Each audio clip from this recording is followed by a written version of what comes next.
gallons and gallons. Like I was telling you, a friend here, he painted the sidewalk, and the postman said, if you paint it again, we don't deliver mail, because when you paint the sidewalk, it makes it slippery. Once asked on that, and they said it doesn't obstruct traffic, so you go right ahead. So I did it to the front street, and I also did it to lane E in the back. He's even, as you noticed, painted the streets and put snowflakes on the streets. He's painted these walls. He put the American flag on one side, and I don't know if it's Apollo or whatever it was supposed to be on the other side from NASA. People ask, why do you paint the snowflakes different colors? If you put a snowflake under a microscope, it is colored. It's not white. It's not clear. It's got a lot of colors to it. So that's why I decided to do that. Across the street is a wall on an empty lot. That lot's owned by the State Road Commission, and it wasn't in use, so I painted it white and put pine trees on it and snowflakes and wreaths. And if you'll notice, there's one wreath that says Merry Christmas, and there's another wreath that says Happy New Year. Oh, this wall here, you'll notice, has the American flag and the Minutemen, the Statue of Liberty, and the Liberty Bell. Well, I used to live on 33rd Street, and I could see it almost from my backyard, you know, when my kids were little. I thought it was nice in the Christmas time, you know, I mean, it shows the spirit of Christmas. The guy works on, I guess, all year round. I think it's a good thing. Now, in the summertime, now you go by there and it looks kind of bad looking sometimes, you know, because it's not the time of the season. You kind of wonder why he does that. I don't really know why Don does it myself. I never thought it. I think it's nice around this time. It's not just Christmas. You'll find the three crosses, the two thieves and the Christ cross in the backyard that represents Easter. You'll see bunnies that represent Easter. There's a drum representing the 4th of July. There's pumpkins that represent Halloween. One of the questions that people ask when they do stop to see this, and if I happen to be out here, is, do you have theft? Yes, I've had quite a bit of theft. I've also had quite a bit of vandalism. The kids will walk by and throw rocks at it, or these candles that hang from the front, they'll bang them.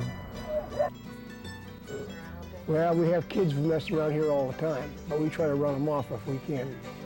And usually it's the anywhere from 13 to 17 age groups that cause more trouble than anything else.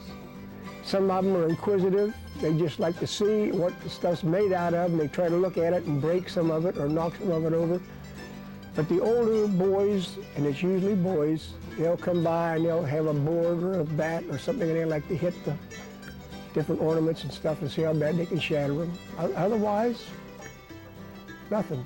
Unfortunately, I've had vandalism here. I've had somebody break in my home 4 times. The police can't catch them, and my neighbors don't seem to see this going on. I know when he did have the robbery, the neighbors wouldn't say who broke in, but it reverted back. The neighbor got broke into, but.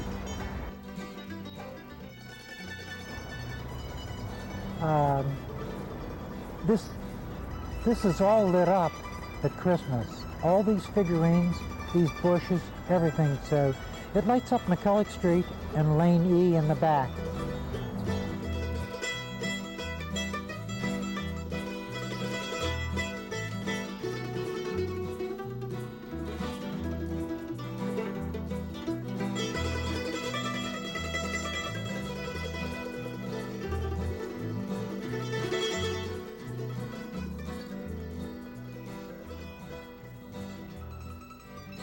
We used to have electric lights on out there. The neighborhood complained about that. What's my language? Complained about that because he was using the indoor extension cords They were afraid he was going to catch on fire. That's what I was told.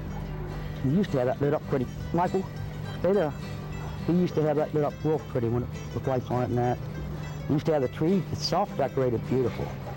So, you know, the neighbors complained and that about him having the electric lights and stuff on, so he quit doing that, but he still keeps up, you know, the tree pretty much and around the house. At one time, he had a fireman that was rooming in his home. Now, if the fireman didn't seem to mind, it must have been, you know, fairly safe. Now, I just don't know exactly what all he's done because I've never really gone inside and taken that close a look at anything. But, yeah, we've had a few neighbors complain about if the house ever catches on fire, the neighborhood's going to go because there's so much stuff out there. But I guess that could happen anytime with all these old houses around here anyway, so it really doesn't matter. I worked at Domino's, I worked at the Island Convenient, and I worked at the Wheeling Fire Department. And some of the firemen think it's a fire hazard, which it might well be, you know. And I know personally from living there, he's only got one way out unless he chops a hole in the door or go out through a window.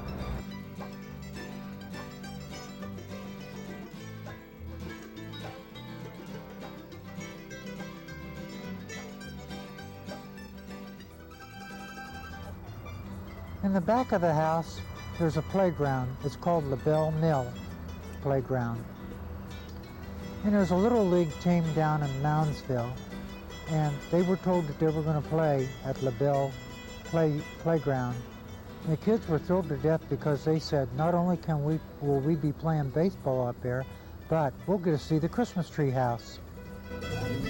I used to coach Little League Baseball there for about 20 years there by Don's house, and I just got a big kick out of it, the little kids did, because they just wondered, you know, what's wrong with that guy to have all them decorations on the house. But I really and truthfully think that he's counted every decoration he's put up there. I think if you knocked on the door and asked him, he could probably tell you how many's there.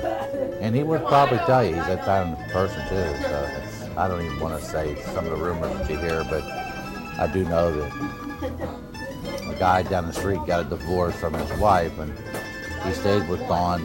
You know, Don took him in and let him stay there, and even let his children come there and stay, you know, a few nights or so when he'd have them. So anything you might have heard about Don, you know, he was different, or he's nothing but a very nice person and a good community person and very religious, you know, that wouldn't harm anybody. Oh, I still get that, you know. You used to live down at the Christmas house. I say, yeah, oh, he's gay. I said, no, he's not. He never bothered me, you know. He is, he's the king of it. But no, he's just a loner, you know. He's by himself. He doesn't bother nobody. Nowhere, any rumors you might have heard, he's far from anything like that, you know. He's just, matter of fact, I know that the guy that he allowed to stay there after he got his divorce, Don's a very, very religious person, and the guy had asked his girlfriend to stop by, and Don, they were sitting on the couch together and holding hands, and Don said he really didn't want anything like that going on in his house.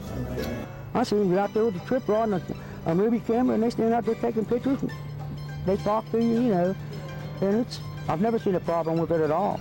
The ones that we do have that come in from out of town, they all are amazed. They have to go down and see it, and they take pictures just like everybody else and stand in front of it. I've sent pictures all over to all my relatives, because somebody will say, well, what about this house down there in Wheeling? I mean, the man's known, I think, worldwide. And people always want to have pictures, so I go out and take them every once in a while myself and send them to people. There was a man sitting in his car one day, and he asked me if it was my house. I said yes. And he said, I come down here quite often at all hours of the night. He said, and I'll tell you why. He said, I'm a Vietnam veteran. And he said, that war was hell. And he said, my nerves went bad. And he said, I come down here and it makes me feel good. He said, keep up the good work. I said, gee, I really appreciate you telling me that. It makes it all worthwhile.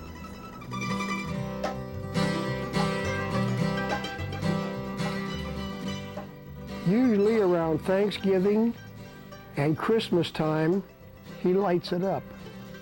And you'd be surprised how well he lights it up.